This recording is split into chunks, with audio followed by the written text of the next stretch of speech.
started way back. I probably watched way too many Perry Mason and trial TV shows that I was just drawn to it, and I was drawn to communicating with people and problem solving. At one point, I actually was a business finance major undergrad in college, and I was thinking about going the investment banking route.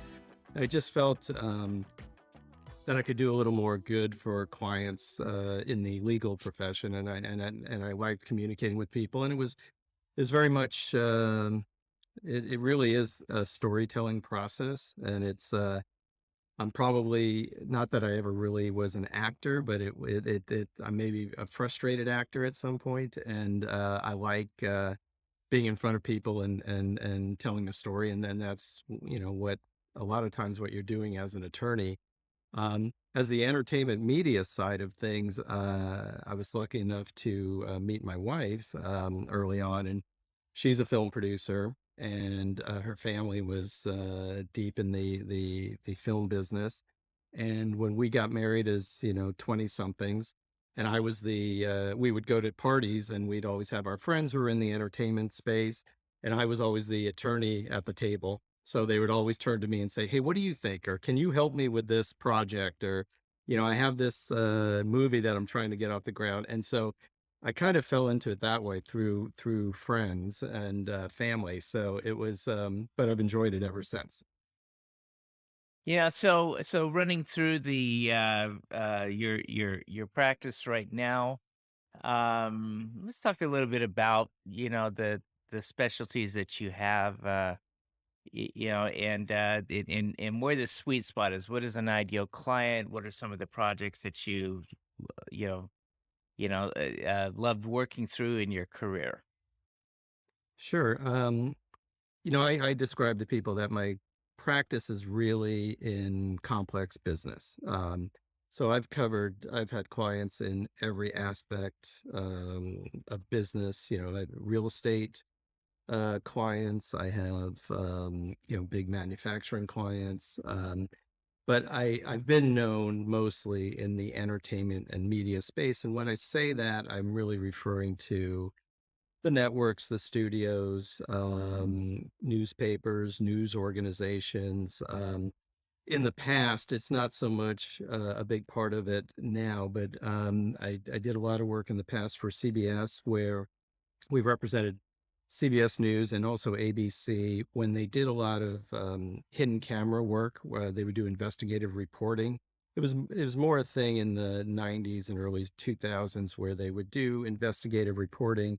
They'd have to go undercover, and very likely there would be a claim from the other side when they uncovered the bad acts of somebody, that it was either right of privacy, invasion of privacy, false light claims, showing somebody in false light, defamation. So I did a lot of that, and got exposed to that side of news gathering and all of that. And then also copyright, trademark, intellectual property rights has been a big issue, especially today. In the last year, I've done for some very well known songwriters and musicians, and also television companies and film companies, some really cutting edge copyright issues, which have to do with fair use. And fair use is a big trend right now. In fact, there's a big case in front of the Supreme Court that's going to be determined soon, that will give a little more guidance to what is fair use. And just to backtrack, fair use has to do with when you're dealing with copyrighted material, when can somebody who is not the copyright holder access and use parts of somebody's copyrighted work in what we call fair use, without getting a license, without paying for it. And that's been a big issue in the courts. And so a lot of my clients in the entertainment media space, that's a very big issue for them. And so we've been doing that. So, my clients, I've been blessed to have a lot of great clients, that are doing very interesting things. And that's the nice thing about being an attorney, is that you get exposed to your clients who are doing so many things. And it's interesting from my standpoint, because to represent them properly, I need to really learn someone's business and what their objectives are, because the legal issues and the legal objectives and strategies need to coalesce with the business strategies. And you're doing your client a disservice if you're not looking out for making sure that what you're doing on the legal side isn't complementary to the business aspects of things. So I'm very keen on keeping track of what the business objective is and how I can support that, as opposed to just going off. And sometimes I hear from clients where some lawyers are just focused on what the legal issue is, and they really don't tie it back to how it will impact the business side of things. So I think being a business major and finance major, and having that background, I think I bring a little more of that perspective to what I do as an attorney, and I think a lot of clients appreciate that. Yeah, it's a unique skill set. There's that old saying that a person can't see the forest but for the trees in front of them, and Correct. and we recently saw in the news. This is more of a sensationalism, but the Johnny Depp Amber Heard deal, and often when things go to trial. It isn't necessarily what's right or wrong, but there seems to be a lot of drama played out in the courtroom. So I'd like to focus a little bit on trial preparation, keeping focus. What goes into preparing a client for trial? Yeah, I mean, and you mentioned the Johnny Depp case. I think that's a really good example of kind of two dynamics that you really see play out in trials, and tying to your question about trial preparation. It's a difficult thing to go to trial. Even the most sophisticated clients, the most intellectual clients, the most poised clients, you go into trial, that's a different animal, than what most people do on a day-to-day basis. So you really do have to spend the time to prepare someone. And what we do is I really focus on the details, because when you're dealing with trials, it's all about details, and you cannot leave something unnoticed. And I think the Johnny Depp case, showed some examples of some different ways people are perceived. And I think even getting down to appearances, how a client appears in the courtroom, how you want them to appear, what are you trying to project to your audience, which is either the judge or the jurors. What's been interesting lately is that social media is becoming such a big, deal, and has such a big influence, that you now have to prepare and present your case not only to the audience in the courtroom, but there's a public opinion courtroom that's going on in social media. And Johnny Depp case was a prime example of, I think, the Johnny Depp side of that uh, understood that better, and presented that better, in a way that their client came off with a lot of momentum being built on social media. And I think they, you know, harvested that to their benefit. And a lot of times perception is reality. And so I think the more they did that in the public eye, I think that translated, because you cannot stop, even though they're instructed not to follow social media. Jurors will always follow social media. It's just in front of everybody.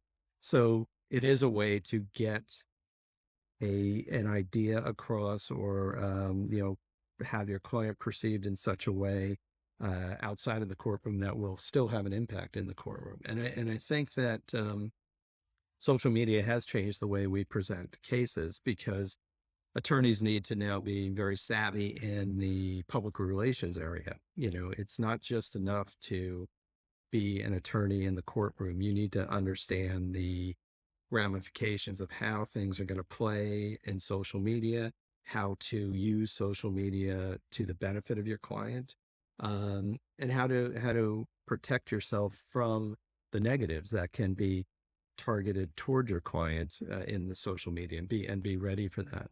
Um, when we prepare for a trial, it starts at day one when we first meet the client. You know, it's everything. You build a theme. Every case has a theme, and I like to think of it as, getting back to, entertainment and media and movies. I think every case, especially when you're talking about trials, but even in transactions, but specifically in trials, it plays out like a movie. I mean, you have to have a theme, and you have to people have to understand why things are happening. What's the motivation, why, and in doing that, when you build a theme, everything else, all your strategies, everything you do plays off of that theme and should support that theme, and so I think everyone's so used to also, dealing with social media and, little sound bites, and attention spans are getting smaller, that you need to be very specific in how you present your case. I mean, graphics is a very big deal.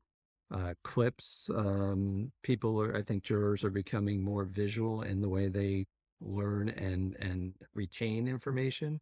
So you have to, the spoken word isn't as good as I think we do a lot graphically, and with whether it's PowerPoint presentations or actual graphics that we have prepared, different graphs and different picture themes of how your case plays out really helps people understand the case. And people also have to understand why something is happening. And you know I give jurors a lot of credit, because they're 12 people usually off the street who have no background on the case you're presenting. It's usually a very complex issue, and you have to find a way to simplify it in such a way that you can tell the story that is understandable to 12 people who have no background in whether I'm talking about copyright or whether I'm talking about a real estate deal, whatever it may be. It has to get down to a very simple explanation. And I think when you come up with a theme,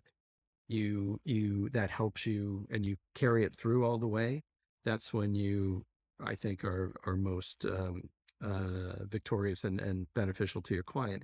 And I think, just looking again at the Johnny Depp case, I think you saw sometimes in that case, it kind of meandered, and you didn't know really where it was. And I think there could have been a better definition of what the theme was, and they could have stuck to that better, and kept certain things outside, and kept focus on the theme rather than letting things go in different directions. Yeah. With all that said, what is one of the more difficult cases that you've handled? Uh, well, personally, I had a case that has been very it's followed very closely in the entertainment media space, especially. It went up on the appellate court. I was the lead trial lawyer for a case called Ladd versus Warner Brothers. And it was a leading participation case, accounting case that had to do with TV licensing fees paid and how they're allocated to a group of films that my producer client had prepared. And these were all major films: Blade Runner, Chariots of Fire, The Right Stuff, Police Academy movies. And the reason why it was the issues were difficult. It was a hard fought trial. It was a month-long trial in a jury. We got a 12-0 jury verdict in our favor. But the most difficult thing about it was my client was my father-in-law. And so I would, as I turned to my associate at the beginning of the case, and we always, like to, give a pep talk at the beginning of the trial. I turned to my associate and I said, "Okay, we really need to win this case, because if we don't win this case, Thanksgiving's going to stink for the rest of my life." So, we ended up winning the case in a very significant trial, and it was a leading case on how allocation of licensing fees is done, and also um, interpretation of bad faith in some contract cases that has implications to other areas of the law. And it was a decision that was published and relied upon to this day. So it was an interesting case, but it was my most difficult, Alan, to really, because of the personal dynamics involved. But I did learn something there because, at one point I thought, and the reason why I took the case in the first place, obviously to help my father-in-law out, but I thought it was going to be a case that would settle right away because it should have settled. And sometimes your opposing party makes those decisions easy for you because during the negotiations, uh, resolving it before litigation, it went nowhere. They offered us little or no money, basically telling us we had no chance of winning, and we should just take their their very small offer. So the offer was so small, the decision to go forward was a very easy one. And I also learned a lot from my father-in-law in that case was that, sometimes I'm also reluctant to, walk a client into trial because sometimes clients, well, one, you have to look at the economics of the deal. Does it make sense to go into trial for what the payout will be? And also, emotionally, is it going to be worthwhile for the client? You have to look at it from that perspective. Is it going to be too much of a distraction? And, I give my father-in-law credit because he actually held to his principles, and he said, "No, this is not right what they're doing. We're gonna go for it." I'm always a little reluctant when clients say, "I'm doing this on principle," because sometimes they change their principles at some point, but he truly was that way, and he said, "No, this needs to go forward," and, so he kinda gave me the go ahead to do it, and it worked out very well. What trends are you seeing in law today? Well, lately we've been seeing a lot of decisions coming out of the Supreme Court. So I think we're going to see a lot of social issues that are going to be litigated and regulated, whether it's, the recent Dobbs case with social issues at stake. So I think there's going to be a lot of uh, areas of social interest that will be forefront for the courts. Also, technology has been a big one. We've been getting a lot of matters involving NFTs, cryptocurrency, um, digital rights, and that cuts across many different industries. You'd be amazed at how many industries the change in technology really factors in, and really what it comes down to. A lot of the contracts that parties entered into over the last, you can go back 30 years that, we litigate and deal with agreements that go back, 30, 40, 50 years, but also even contracts that go back 10 years did not necessarily contemplate the change in technologies. And it's changing so fast that you have to really see if a contract was done properly to capture all the different technologies. And so we see a lot of disputes as to what actual rights a party may have based on new formats that are being, used and utilized, and who owns the rights to that. We're also seeing in the entertainment media space a lot of, I'll call legacy copyrighted works. You know, Disney happens to be one that holds a lot of legacy characters, and now there's a copyright termination process that was put in place. So you're seeing after 35 years, the original authors have the right to terminate their rights and get a chance to claw back the rights that they have in these characters. So many characters that we all know and associate with particular studios or other IP holders are now being clawed back, and you're seeing that being a big trend in specifically in the entertainment area. Yeah, John, I appreciate you being with us today. It's you have a remarkable legacy.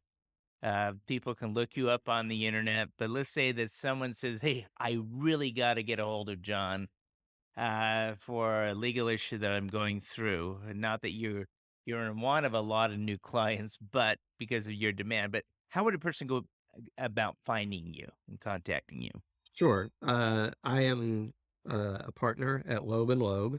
We are a major national law firm, full service. I do work across the areas of some transactions and also uh, litigation and the like I say, business litigation of all areas, but also an emphasis in the intellectual property rights and entertainment media space.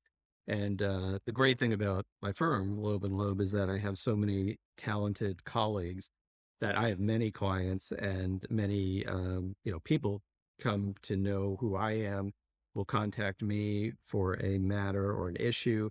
If it's something I can't handle, I guarantee you there are my partners and colleagues at Loeb and Loeb who are specialized in all areas. So on many cases, in fact, I have one recently that I'm working on that I directed a client with a very specific issue, a legal issue, to a client of mine or to a colleague of mine who's handling it and doing an excellent job. So we work that way as well. So I'm at Loeb and Loeb in Los Angeles, and as I say, we're national in scope. So I handle matters all across the country and some international as well.